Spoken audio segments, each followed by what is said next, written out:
जय हिंद दोस्तों, मैं एसपी सर आप सभी मित्रों का सदाशिव कोचिंग क्लासेस के यूट्यूब चैनल पर हार्दिक स्वागत करता हूं। दोस्तों DElEd BTC second semester complete mathematics section के अंतर्गत दोस्तों चैप्टर 13 त्रिभुज के संदर्भ में सर्वांग समता की शर्तें चल रहा है, जिसके अंतर्गत दोस्तों आप सभी मित्रों ने अभी तक लेक्चर 1 तक का अध्ययन कर लिया है। यानी दोस्तों आज की क्लास में लेक्चर दोस्तों कौन सा होगा? दूसरा। ध्यान से देखिए, चैप्टर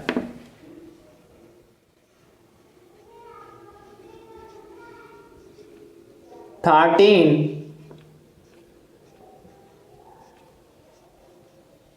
लेक्चर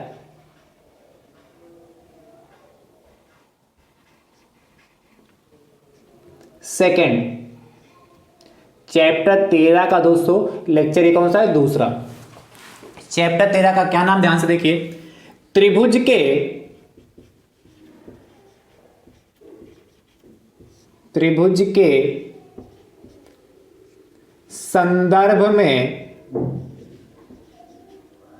संदर्भ में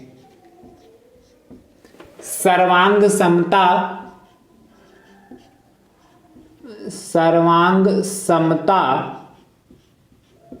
त्रिभुज के संदर्भ में सर्वांग समता की शर्तें। त्रिभुज के संदर्भ में सर्वांग समता की शर्तें। दोस्तों चैप्टर बहुत अच्छा है, आसान चैप्टर है। दोस्तों मैंने आप सभी मित्रों से लेक्चर 1 में त्रिभुज के संदर्भ में सर्वांग समता की कितनी शर्तें होती हैं उन पे चर्चा किया। और आप जानते हैं कि त्रिभुज के संदर्भ में सर्वांग समता की 4 शर्तें होती हैं। कौन कौन सी दोस्तों? 4 शर्तें कौन कौन सी होती? पहली दोस्तों मैंने जो आपको बताई थी ट्रिपल एस। दूसरी दोस्तों जो शर्त बताई थी SAS। तीसरी दोस्तों जो शर्त आपको बताई थी ASA। एंड चौथी दोस्तों जो शर्त आपको बताई थी RHS। ठीक है। एस क्या है? यार त्रिभुज की भुजा है, साइड है। ए क्या दोस्तों? त्रिभुज का कोण है, एंगल है। और आर क्या है? राइट एंगल यानी कि समकोण त्रिभुज में। और एच क्या? हाइपोटेनस यानी कि कर्ण और कोई एक भुजा। ये 4 हमने सर्वांग समता की शर्तें आपको हमने सिखाई हैं। यदि आपने अभी तक नहीं सीखा है, वीडियो को नहीं देखा है तो जाइए आप पहले लेक्चर इसका चैप्टर 13 का 1 जरूर देखिए। वहां से आपको समझ में आएगा कि सर्वांग समता की शर्तें कितनी हैं। वो तो मैंने आपको बता दिया। कैसे इनको सॉल्व करते हैं, क्या तरीका है इनको समझने का, वो आपको अच्छे से समझ में आएगा। कैसे प्रश्न सॉल्व करेंगे वो आपको वहां से अच्छे से समझ में आएगा। ठीक दोस्तों, आज की क्लास में हम चर्चा करेंगे प्रश्नों पर। ठीक दोस्तों, ध्यान से देखिए, अभी तक DElEd second semester mathematics section के अंतर्गत जितना भी मैंने आप सभी मित्रों को सिखाया है, यदि आप सब कुछ अच्छे से सीखना चाहते हैं तो दोस्तों मैंने उसके लिए प्लेलिस्ट बनाई जिसका नाम है डीएलएड सेकेंड सेमेस्टर मैथ्स 2023। जैसे दोस्तों आप उस पर क्लिक करेंगे, सारे लेक्चर आप सभी मित्रों को चैप्टर वाइज देखने के लिए मिल जाएंगे। दोस्तों यदि आप हमारे YouTube चैनल पर नए हैं तो आप हमारे YouTube चैनल को दोस्तों सब्सक्राइब जरूर करिए, बेल आइकन को जरूर प्रेस करिए, जिससे आगामी वीडियो का नोटिफिकेशन आप सभी भाई बंधु को सबसे पहले मिल सके। दोस्तों नोटिफिकेशन प्राप्त करने का दूसरा भी तरीका है, आप हमारे टेलीग्राम चैनल से जुड़ जाइए, जिसका लिंक मैं आपको डिस्क्रिप्शन बॉक्स में दे दूंगा। वहां से भी आप सभी मित्रों को सबसे पहले नोटिफिकेशन प्राप्त हो जाएगी। चलिए दोस्तों प्रश्नों पर चर्चा करते हैं। ध्यान से देखिएगा, पहला प्रश्न क्या कहता है?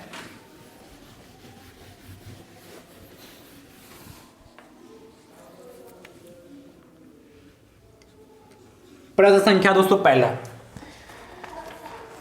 बहुत ही आसान प्रश्न है। देखिए, दो त्रिभुज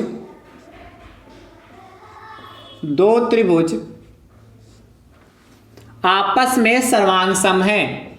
आपस में सर्वांग सम हैं। दो त्रिभुज आपस में सर्वांग सम हैं। आगे भैया कह रहा है, यदि एक त्रिभुज के दो कोण, यदि एक त्रिभुज के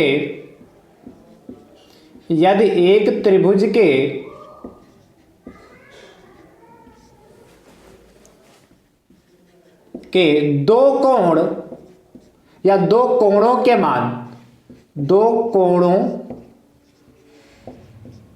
मान,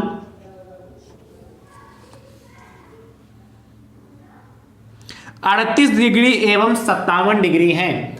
38 डिग्री एवं 57 डिग्री हैं। भैया आगे आपसे कह रहा है तथा इन कोणों की संलग्न भुजा तथा इन कोणों की संलग्न भुजा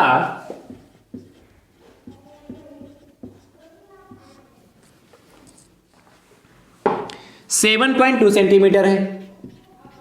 संलग्न भुजा 7.2 सेंटीमीटर है।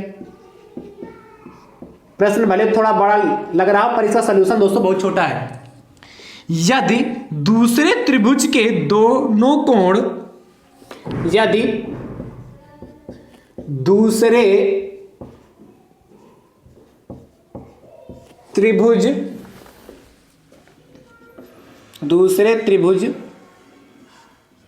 के दोनों कोण का मान 57 डिग्री एवं 38 डिग्री है। एवं 38 डिग्री है। भैया आगे आपसे कह रहा है तो इन कोणों की संलग्न भुजा का मान बताइए। तो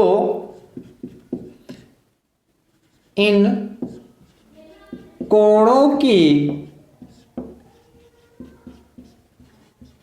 संलग्न भुजा का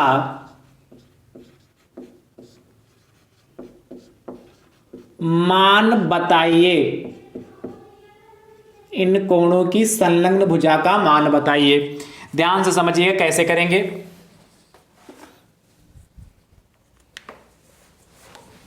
देखिए कह रहा है दो त्रिभुज आपस में सर्वांगसम है। तो दोस्तों सबसे पहले हम दो त्रिभुज बना लेते हैं। ध्यान समझिएगा सॉल्यूशन में दोस्तों कर रहा हूं। ये दो त्रिभुज बन गए। ये पहला त्रिभुज हो गया, इसके बाद ये दूसरा त्रिभुज बनना। ठीक, पहले त्रिभुज का नाम है ए बी सी। ठीक है, और दूसरे त्रिभुज का नाम देते हैं पी क्यू आर। इसमें ऐसा नाम देने के लिए तो कुछ कहा नहीं, तो अपने मन का कोई भी नाम दे दीजिए। अब कह रहा है ये दो त्रिभुज आपस में सर्वांगसम, यानी कि त्रिभुज एबीसी दोस्तों जो है उस सर्वांगसम त्रिभुज इसके पी क्यू आर के। ये क्वेश्चन में पहली ही लाइन में कह दिया। और सर्वांगसम मतलब सर्व अंग समान। अब क्या कह रहा है, यदि एक त्रिभुज, तो पहला त्रिभुज मान लेते हैं एबीसी है। यदि एक त्रिभुज के दो कोणों के मान 38 डिग्री एवं 57 डिग्री है, तो मान लेते हैं ये पहला कोण दोस्तों जो हमारे पास दे रखा है ये वाला, ये 38 डिग्री है एंगल, और दूसरा दोस्तों हमारे पास 57 डिग्री। ठीक है, तथा इन कोणों की संलग्न भुजा 7.2 सेंटीमीटर, यानी कि जो कोण बी और कोण सी, आपको कोण बी 38 दे रखा, कोण सी 57 दे रखा, इनकी संलग्न भुजा यानी कि इस भुजा की बात कर रहा है बीसी। यानी कि दोस्तों जो बीसी हमें है, ध्यान समझिएगा,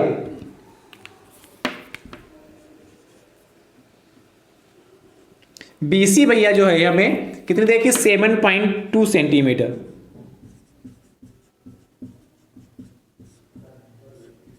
तो भैया आपसे कह रहा है, आगे कह रहा है यदि दूसरे त्रिभुज के दोनों कोणों के मान 57 डिग्री एवं 38 डिग्री, चूंकि दोनों त्रिभुज सर्वांगसम है इसलिए इनके संगत कोण भी बराबर होंगे। सर्वांगसम यदि कोई दो त्रिभुज हैं तो उनके संगत भुजाएं, संगत कोण आपस में सब कुछ बराबर हो जाते हैं। क्या, यदि दो कोई भी त्रिभुज दो या सर्वांगसम है तो उनके सभी कोण, कौन से कोण, संगत सभी कोण आपस में बराबर होंगे। और संगत भुजाएं, संगत भुजाएं कहने का जैसे ये ऐसे पड़ी तो ये ऐसे पड़ी, यानी कि ए बी जो होगी पी क्यू के बराबर हो जाएगी। बी सी होगी, देखिए ऐसे पड़ी 36 तो क्यू आर भी 36 है, तो बी सी क्यू आर के बराबर हो जाएगी। एंड पी आर दोस्तों क्या हो जाएगा, पी आर के बराबर हो जाएगा। पी आर दोस्तों कौन सा, ए सी के बराबर हो जाएगा, ए सी पी आर के बराबर हो जाएगी। और कोण भी बराबर, कोण ए कोण पी के बराबर होगा, कोण बी किसके बराबर हो जाएगा, कोण क्यू के। तो ये कितना हो जाएगा हमारा 38 हो जाएगा। ठीक है, और कोण सी कोण आर के बराबर हो जाएगा, 57 हो गया। ये क्वेश्चन में दे रखा है 38 57 38, नहीं भी दे रखा तो इसको देकर हम लिख सकते थे। लिख सकते हैं कि नहीं लिख सकते? तो कह रहा इन कोणों की संलग्न भुजा, कौन से कोण? जो 38 डिग्री और 57 डिग्री, इनसे संबंधित जो संलग्न भुजा है, इसका मान चाहिए कि भुजा का मान बताइए, यानी कि हमें क्या क्यू आर चाहिए, इस भुजा का मान चाहिए। दोस्तों कैसे करेंगे? देखिए फिगर बन गया। अब ध्यान से लिखिएगा, चूंकि या दिया है, लिख लीजिए दिया है, ऐसे लिख लीजिए दिया, चूंकि लगा लीजिए, या दिया है क्या दोस्तों दे रखा है, ध्यान समझिएगा।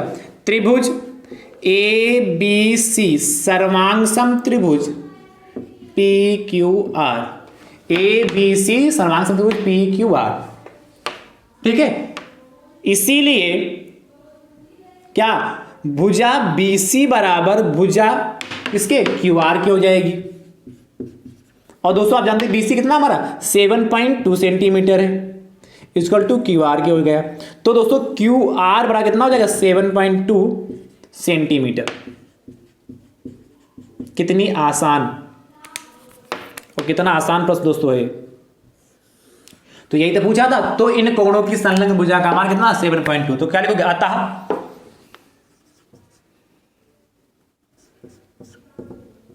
QR का मान बराबर 7.2 सेंटीमीटर। ये दोस्तों हमारा फाइनल आंसर आ चुका, समझ गए ना। तो इस तरीके से दोस्तों इस टाइप के प्रश्न को लगाते हैं, कर लेंगे ना। है तो दोस्तों बहुत आसान। चलिए फटाफट नोट कर लीजिए।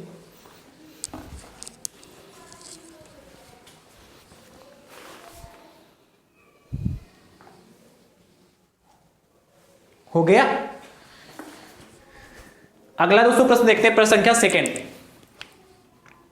कह रहा है दो त्रिभुज आपस में सर्वांग सम यदि एक त्रिभुज के दो कोणों के मान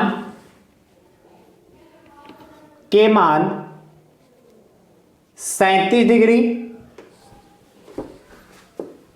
एवं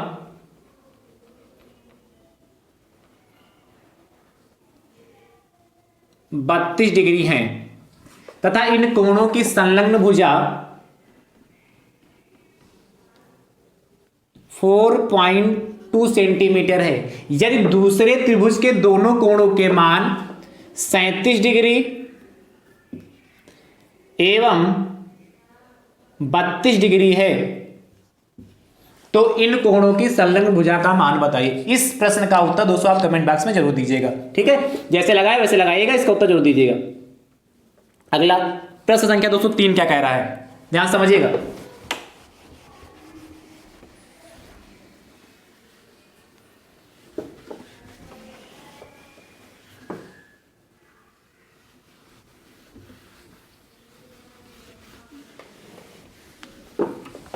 तीन नंबर आपसे कह रहा है त्रिभुज ए बी सी तथा त्रिभुज पी क्यू आर समकोण त्रिभुज हैं। समकोण त्रिभुज हैं। भैया आगे कहता है जिसमें कोण B तथा कोण Q समकोण है। जिसमें कोण B तथा कोण Q समकोण है।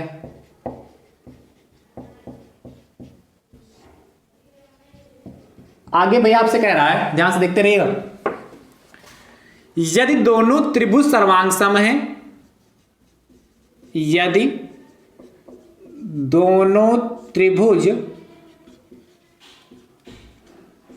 सर्वांग सम है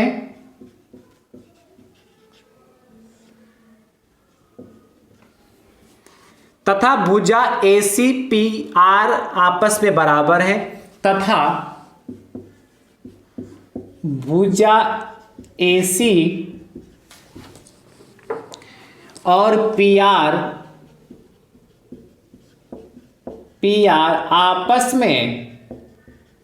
आपस में बराबर हैं। क्या है? आपस में बराबर हैं। आगे कह रहा है यदि भुजा यदि भुजा BC बराबर 5 सेंटीमीटर हो तो भुजा QR की माप बताइए। BC 5 सेंटीमीटर हो तो भुजा QR का मान बताइए। ध्यान से देखिए कैसे करेंगे इसको।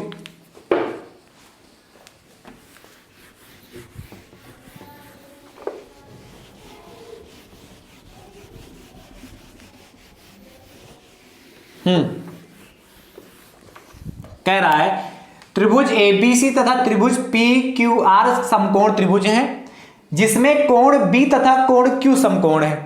ठीक है, तो सबसे पहले दो समकोण त्रिभुज बनाते हैं फिर चर्चा करते हैं। तो दोस्तों ध्यान समझिए, एक त्रिभुज ये बन गया और दूसरा त्रिभुज दोस्तों हमारा क्या बन गया, ये बन गया।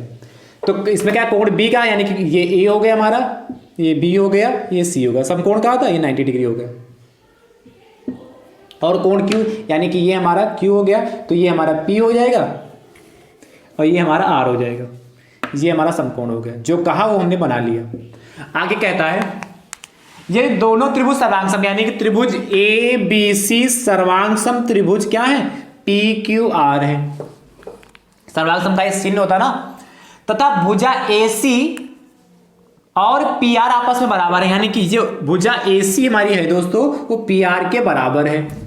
ठीक है, यदि भुजा BC 5 सेंटीमीटर है तो BC कितना 5 सेंटीमीटर। ये BC दोस्तों हमारा कह रहा है 5 सेंटीमीटर,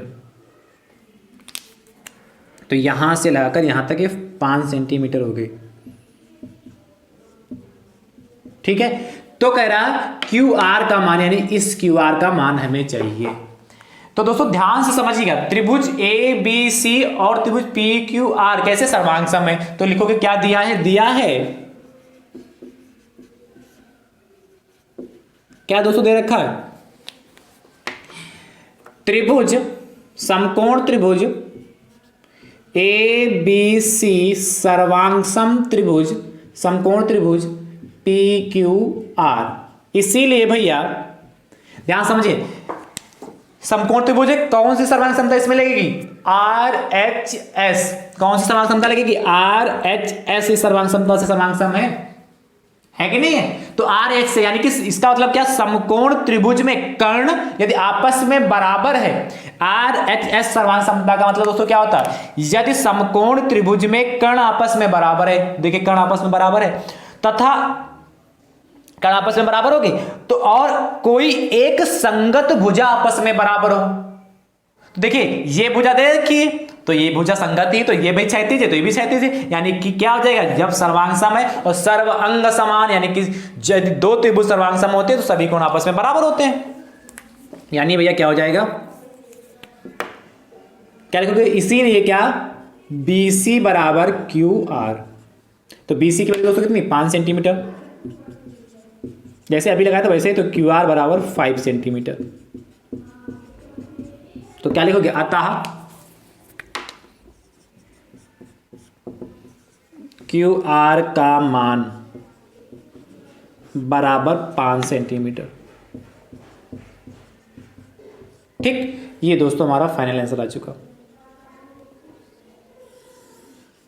है। आसान कि नहीं आसान, कर लेंगे। चलिए अगला प्रश्न संख्या 4 कह रहा त्रिभुज ABC तथा त्रिभुज PQR समकोण त्रिभुज है जिसमें, ध्यान से समझिएगा, जिसमें कोण A तथा कोण P समकोण है। ये दोनों त्रिभुज सर्वांगसम है तथा भुजा AB जो है, भुजा AB दोस्तों जो है, भुजा PQ, नहीं सर्वांगसम है तो भुजा AB नहीं भैया, भुजा BC, भुजा जो BC है क्यू आर, भुजा जो BC है वो QR आपस में बराबर है। यदि भुजा AB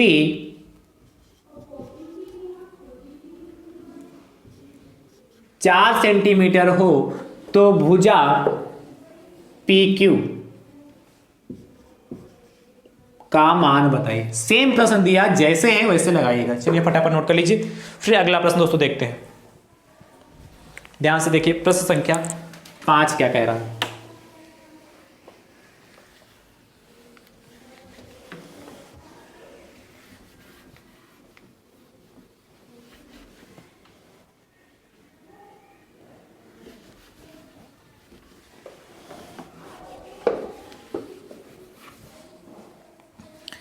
पांच नंबर भैया कह रहा है आपसे,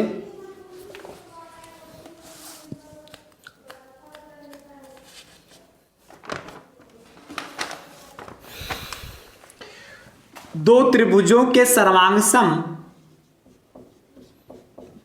दो त्रिभुजों के सर्वांगसम, दो त्रिभुजों के सर्वांगसम होने के लिए, सर्वांगसम होने के लिए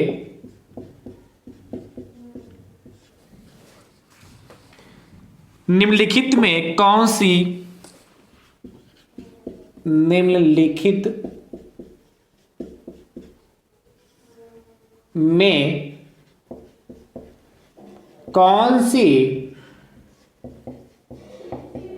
कौन सी प्रतिबद्धता पर्याप्त नहीं है,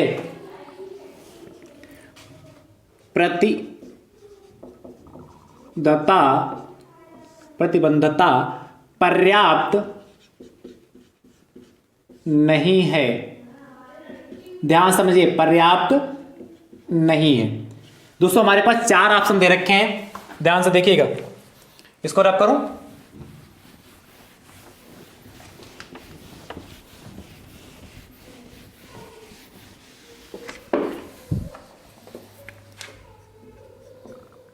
चार ऑप्शन आपको दे रखे हैं इसमें।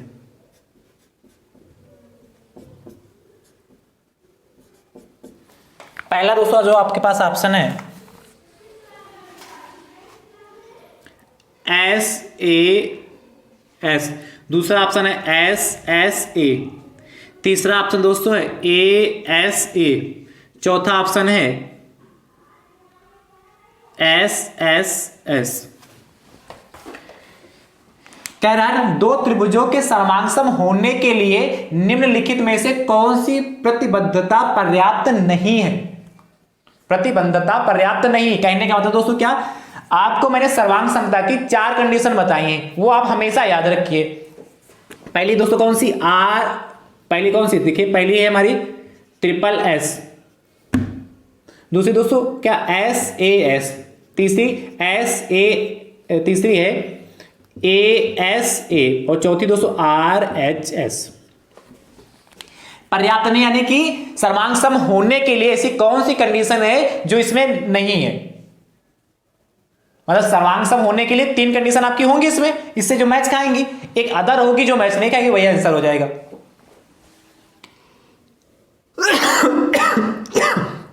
सॉरी भैया, देखिए तो SAS देखिए इसमें है SAS यानी कि पहली तो है, दूसरी देखिए SA, तो SS है इसमें नहीं है, यानी कि दोस्तों यही ऑप्शन हमारा सही हो जाएगा। तीसरा चेक कर लीजिए ASA, देखिए ASA है, और तीसरी लास्ट वाली SSS है कि नहीं, यानी कि ऑप्शन नंबर हमारा सेकंड। ये सर्वांग समता की कंडीशन नहीं है, ये सर्वांग समता की कंडीशन नहीं है। मैंने आपको समझाया कि कंडीशन इस यही क्यों है, S ही क्यों लिखेंगे भाई। यहां देखिए, यहां भी SS है और यहां A है, और यहां देखिए SS है, यहां A है, पर दोनों S के बीच में यहां पर A है, यहां दोनों S किनारे फिर A है। ऐसा क्यों है, इसको मैंने विधिवत से लेक्चर 1 में क्लियर किया है, तो लेक्चर 1 जरूर देखिएगा यदि ये सब कारण जानना चाहते हैं।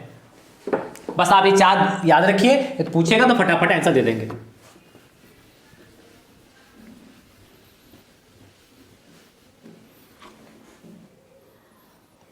ठीक है, अगला क्वेश्चन कह रहा है प्रश्न संख्या 6, कह रहा दो त्रिभुजों के सर्वांग सम होने के लिए निम्नलिखित में से कौन सी प्रतिबद्धता पर्याप्त है। ऑप्शन दोस्तों इसके भी चार दे रखे, उस पहले वाले इसके पहले में क्या नहीं है, इस बार कह रहे पर्याप्त है। देखिए पहला ऑप्शन AAS, दूसरा है SAA, तीसरा है ASA और चौथा है SA। अच्छा ये तो हो चुका, चौथा है इनमें से कोई नहीं, इनमें से कोई नहीं।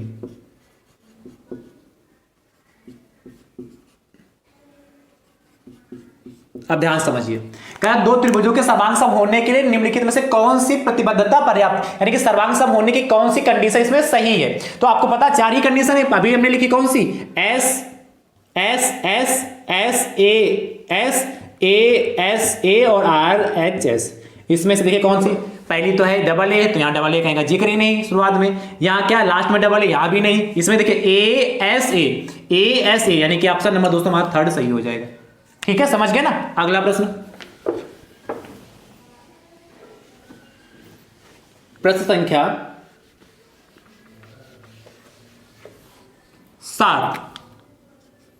7 नंबर दोस्तों आपसे कह रहा है, ध्यान से देखिएगा, त्रिभुज ABC तथा त्रिभुज DEF में यदि BC बराबर EF के, BC EF तथा AC DF हो, AC जो DF के बराबर हो, तो त्रिभुज ABC सर्वांग सम त्रिभुज DEF, आगे भैया आपसे कह रहा है तभी होगा जबकि, ध्यान समझिए ऑप्शन आपको दे रखे हैं, देखिए पहला ऑप्शन दोस्तों आपके पास है एंगल A एंगल D के बराबर है, दूसरा option angle B angle E के बराबर है, एंड तीसरा option angle C angle F के बराबर है। ध्यान से समझिए, कह रहा है त्रिभुज ABC तथा त्रिभुज DEF, तो त्रिभुज देखिए ये त्रिभुज हमारा ABC हो गया, चित्र बना मिलेगा इसमें दोस्तों, तो ये त्रिभुज हमारा DEF हो गया, DEF, और नहीं भी बना मिलता तो आप बना लेंगे। कह रहा है ये दोनों त्रिभुज कैसे है, सर्वांग सम है, ये दोनों त्रिभुज हमारे कैसे है, सर्वांग सम है। आप कहा क्या है, यदि BC किसके बराबर हो, BC जो हमारी है वो EF के बराबर है, और AC दोस्तों जो हमारा है वो DF के बराबर है। AC हमारा किसके बराबर है, DF के बराबर है, BC बराबर है EF के एंड AC बराबर है DF के।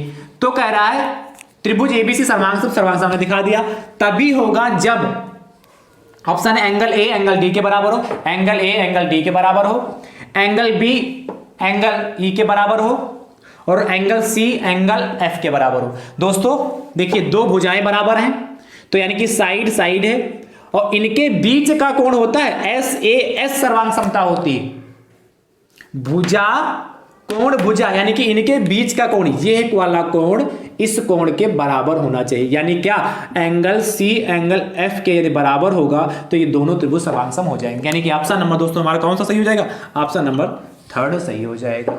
है आसान कि नहीं है आसान, समझ गए। चलिए प्रश्न संख्या 8 कहता है सर ये है, और कह रहा है ध्यान समझिए, AB जो है DE के बराबर है, और AC दोस्तों जो है DF के बराबर। AB जो हमारी है वो DE के बराबर, AC जो हमारा DEF के बराबर हो, त्रिभुज ABC सर्वांगसम तथा त्रिभुज ABC सर्वांगसम त्रिभुज DEF है, तो ऑप्शन पहला, यही सारे ऑप्शन है। 8 नंबर प्रश्न को ध्यान से देखिएगा, यही सारे दोस्तों ऑप्शन आपको हैं, इसको देखकर इसका उत्तर कमेंट बॉक्स में जरूर दीजिएगा। अगला दोस्तों प्रश्न देखते हैं, प्रश्न संख्या 9 कहता है त्रिभुज ABC तथा त्रिभुज DEF में कोण B जो है में यदि कोण B कोण Q के बराबर है तथा कोण C कोण R के बराबर है, कोण C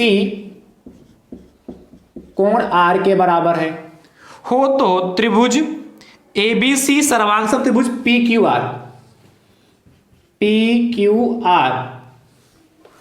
तभी होगा जबकि, ऑप्शन दोस्तों दे रखे, ध्यान समझिएगा,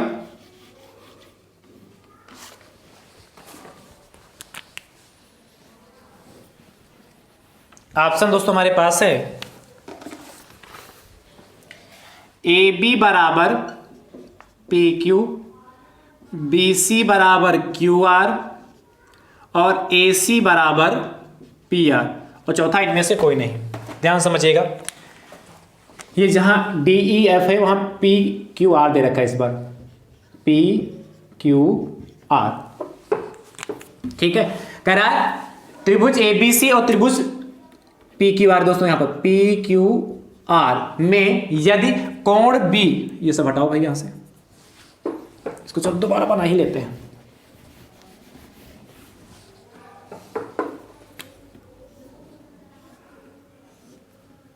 ये पहला त्रिभुज, ये दूसरा त्रिभुज बन गया, ये हमारा क्या ABC हो गया, ठीक है। ये हमारा PQ और R हो गया। कह रहा है एंगल जो हमारा B है वो एंगल Q के बराबर है, और एंगल C दोस्तों जो हमारा है वो एंगल R के बराबर है, ठीक है।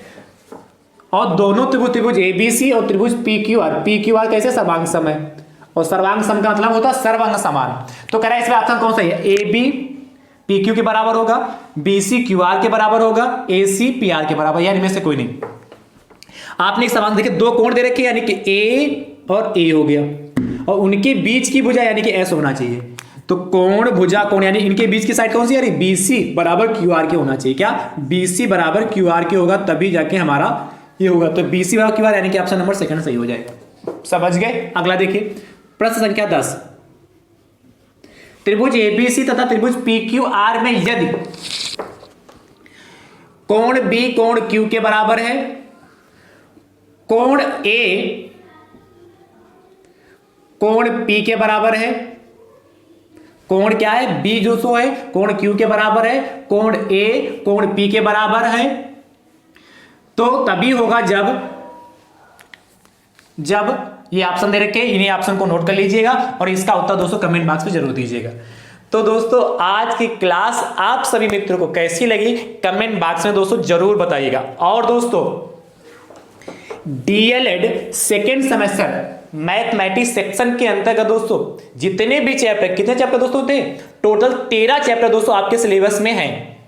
मैंने आप सभी मित्रों को 13 के 13 चैप्टर बहुत ही विधिवत से हर टाइप के प्रश्न दोस्तों मैंने कराए हैं, और आज आपका चैप्टर जो 13 भी फुल्ली कंप्लीट होता है, और चैप्टर 13 के साथ साथ ही आपका डीएलएड सेकेंड सेमेस्टर मैथ्स का पूरा सिलेबस दोस्तों क्या कंप्लीट होता है। तो आप खुश हो जाइए, आज आपका डीएलएड सेकेंड सेमेस्टर मैथ्स का पूरा सिलेबस दोस्तों कंप्लीट हो चुका है।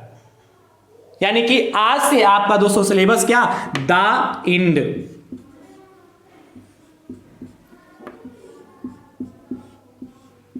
यानी कि आज से आपका पूरा सिलेबस दोस्तों क्या होता है, समाप्त होता है।